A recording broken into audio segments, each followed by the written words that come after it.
今年1月頭嗰陣時喺屋企就有家居意外啦，熱水就兜頭淋咗落去佢個面啊、手啊、身嗰度，喺個好內疚嘅狀態啦。即係我有啲咩做得唔好，每一次有人問我咩事就係刮傷疤咁樣。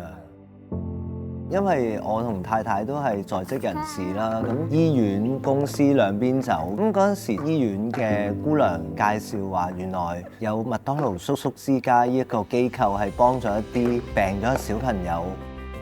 我覺得沙田家社呢度幫到嘅係佢提供咗一個支援站咁嘅地方俾我哋，咁嚟到呢度就真係可以好好地飲啖水啊，去個廁所啊，提供到個空間去俾你梳理好自己咯，因為處理好自己先至可以處理好你嘅屋企人啊嘛。